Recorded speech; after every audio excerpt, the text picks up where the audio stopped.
నమస్తే, నేను మీ Gopi. Welcome back to our channel. ఈరోజు మనతో వచ్చేసరికి సీనియర్ జర్నలిస్ట్ జగదేవ్ గారు ఉన్నారు. సార్ నమస్తే. సార్ నమస్తే సార్. కృష్ణవంశీ ఈయన వచ్చేసరికి పెద్ద డైరెక్టర్, మీ అందరికీ తెలిసి ఉంటుంది. సో ఈయన ఒక షాకింగ్ ఊహాగానం నుంచి బయటికి రావడానికి చాలా రోజులు పట్టిందంట.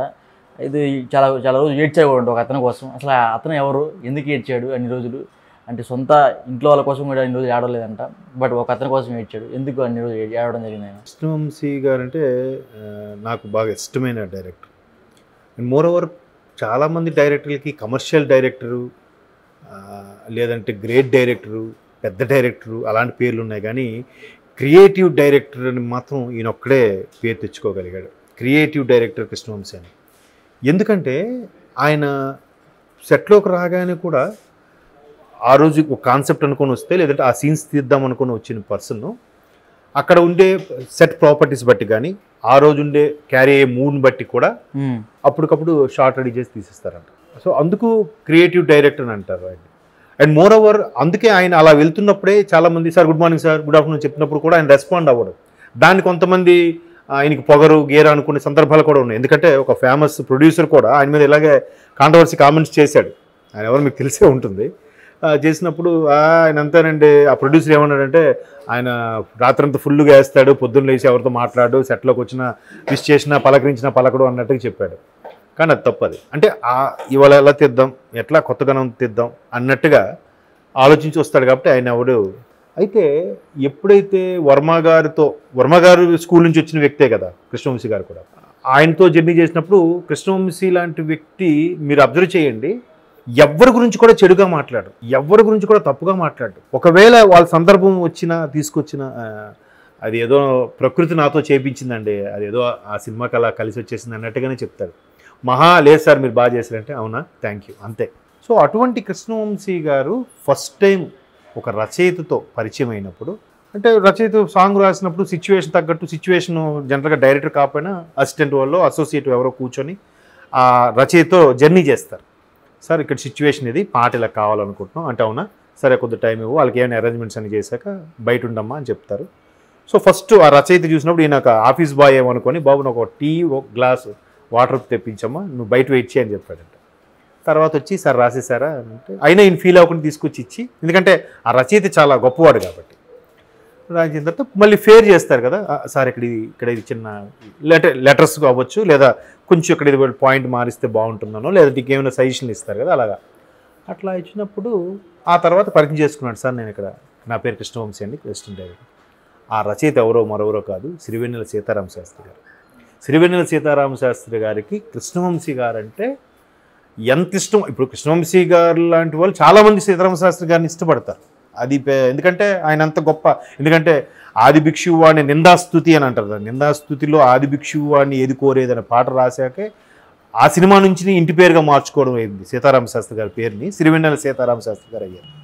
ఏది మన కృష్ణవంశీ గారు విశ్వనాథ్ గారి సినిమా సిరివెన్నెల సినిమా నుంచి. సో అట్లాంటి సీతారామ శాస్త్రి గారిని అందరికీ ఇష్టమే. బట్ సీతారామ శాస్త్రి గారికి ఇష్టమైన వ్యక్తి ఎవరంటే కృష్ణవంశీ గారు. ఎంత ఇష్టం అంటే ఒకానొక సందర్భంలో ఆయన్ని పిలిచి దత్తత కూడా తీసుకున్నారంట. నాకు కొడుగ్గా ఆయన్ని స్వీకరిస్తున్నానని, ఏంటి బ్రాహ్మణుల చేత క్రతువంతా నిర్వహించి దత్తత తీసుకున్నారంట కృష్ణవంశీ. అందుకే నా జీవితానికి నిజంగా గత జన్మలో ఏం చేశానో తెలియదు, ఈ జన్మలో అటువంటి గొప్ప వ్యక్తి యొక్క పరిచయం, అటువంటి వ్యక్తి యొక్క సాంగత్యంతో ఉండడం అనేది నిజంగా నా పూర్వజన్మ సుకృతం, నా అదృష్టం. ఈ జన్మకి ఇది చాలు అని చాలా సందర్భాలు చెప్పారు. అయితే రీసెంట్గా సింగర్ పార్థసారథి అని ఉన్నారు. ఈటీవీ పాడుతా తీగ కార్యక్రమం పెట్టినప్పుడు ఫస్ట్ సిరీస్కి ఫైనలిస్ట్గా వచ్చిన వ్యక్తి పార్థసారథి. ఫస్ట్ సిరీస్లోనే ఆయన, ఉషా గారు, సింగర్ ఉషా గారు, తర్వాత సాందీపు, గోపికా పూర్ణిమ అనుకుంటా. సో ఈ నలుగురు ఫైనలిస్టులు వచ్చారు. ఆ పార్థసారథి గారు చాలా పాటలు పాడారు మణిశర్మ సాంగ్స్ వాటికి. సో పార్థసారథి గారు ఇంటర్వ్యూ చేశారు. అంటే సిరివెన్నెల గారితో అంతకుముందు వేరే ఒక యూట్యూబ్ ఛానల్కి చేసేటప్పుడు సిరివెన్నెల గారితో అనుభవం, లేదా సిరివెన్నెల గారితో ముచ్చట్లు సంథింగ్ ఏదో ప్రోగ్రామ్ చేస్తూ ఆయన ఏ పాటకి ఎంత మేధోమదనం చెందితే, ఎంత మదన పడితే ఆ పాట వచ్చింది అనే దాని మీద చేస్తూ, తర్వాత ఆయన మనకు తెలుసు ముందు కరోనా టైంలో బాలు గారు ఇదయ్యారు. అక్కడికి 6 months 1 yearలోనో ఈయన కూడా శివైక్యం చెందారు. సో దాన్ని ఒక్కసారిగా సిరివెన్నెల సీతారామ శాస్త్రి గారిని మన్నం చేసుకున్నట్టుగా, లేదా ఆయనకి ఒక గ్రాట్యుటీ సమర్పించే విధంగా కొంతమంది దర్శకులు అభిమానులతో చేయించారు. దాని పరంగా రాజమౌళి గారు అట్లాంటి వాళ్ళు చేసినప్పుడు కృష్ణవంశీ గారు కూడా పిలిచారు. రీసెంట్గా 3 ఎపిసోడ్లు కూడా, మొన్న సండేతో 3 ఎపిసోడ్ కూడా రిలీజ్ చేశారు. ఇది ఒక ఈటీవీ విన్ యాప్లో వస్తుంది. సో ఆ ఫస్ట్ ఎపిసోడ్లోనే కృష్ణవంశీ గారు పిలిచినప్పుడు ఆయన ఎమోషనల్ అయిపోయాడు.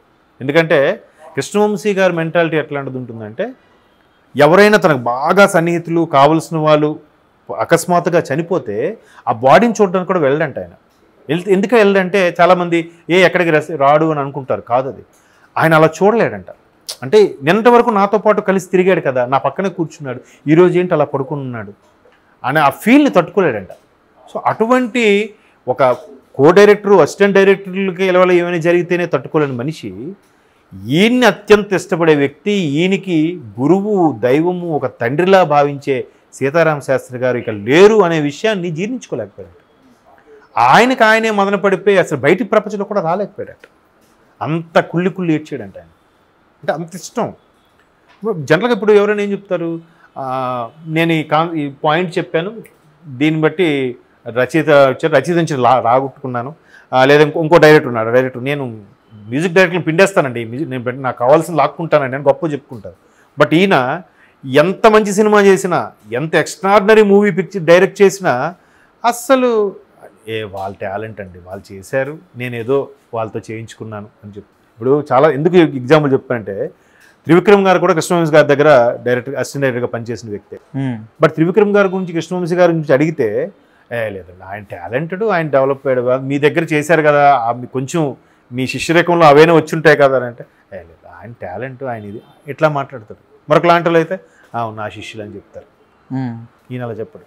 ఈవెన్ త్రివిక్రమ్ గారు కూడా ఏ రోజు కృష్ణవంశీ గారు నేను దగ్గర చేశాను, నేను ఆయన దగ్గర కొన్ని వానమాలు నేర్చుకోని చెప్పి ఏ రోజు ఈయన చెప్పలే, అలాగని ఆయనే చెప్పలే.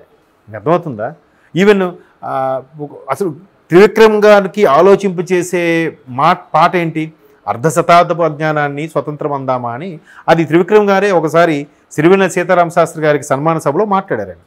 ఆ పాట విని నేను పాకెట్లో చేతి పెట్టుకుని అలా వెళ్ళిపోతున్నాను అని చెప్పి దాని మీద చాలా ట్రోల్స్ కూడా వచ్చింది, 2 జేబుల్లో చేతులు పెట్టుకుని.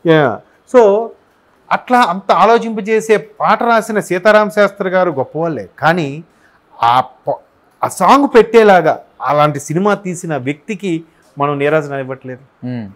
నీరాజన అంటే పోనీ పొగడతా, నీరాజన అనకూడదేమో, ఒక కనీసం కృష్ణవంశీ గారు అంత ఇది కదా.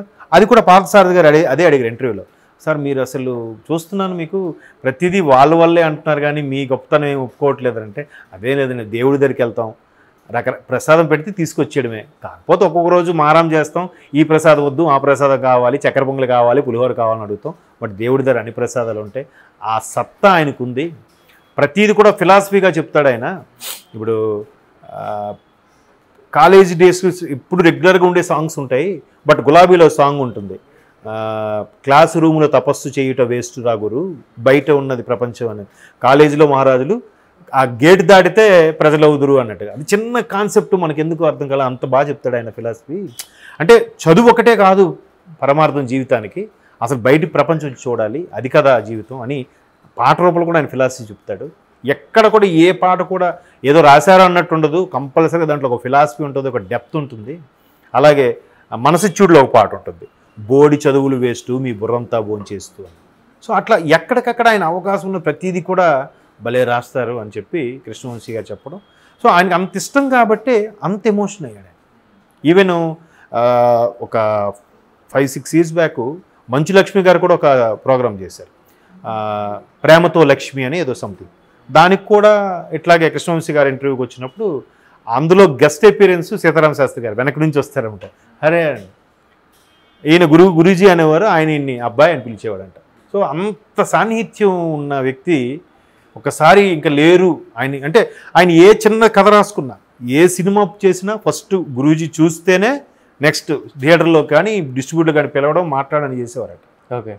సో ఈవెన్ సింధూరం సినిమా చూపించిన తర్వాతే అబ్బాయి పేపర్ అందుకున్నాడంట, వెంటనే పేపర్ అందుకుని రాసి ఈ పాట ఏం చేస్తావో తెలీదు, అందులో ఇంట్రడ్యూస్ చెయ్యి, అదే అర్ధశతాబ్దపు అజ్ఞానాన్ని స్వతం. లక్కీగా రాత్రే ఇప్పుడు ఇచ్చాడు ఆ సినిమా ఈటీవీలో చూశాను. సో అంత ఇష్టం కాబట్టే కృష్ణవంశీ గారు ఎమోషనల్ తప్పు. ఇప్పుడు బాలు గారు సీతారామ శాస్త్రి గారు వ్యక్తులు శివైక్కించినప్పుడు నాలాంటి వాడిని కూడా ఏడ్చానండి. అరే ఇటువంటి వాళ్ళు మళ్ళీ రారు పుట్టరు కదా అని.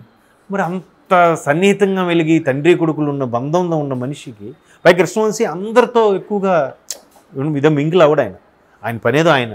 అటువంటి వ్యక్తి అంత గొప్ప మహానుభావుడితో కలిసి నేను ప్రయాణం చేశానని చెప్పడానికి కూడా ఎమోషన్ అయిపోయాడు, కళ్ళలు నీరు వచ్చేసి చెప్తుంటే. తప్పదు ఎవరికైనా. Okay sir, thank you.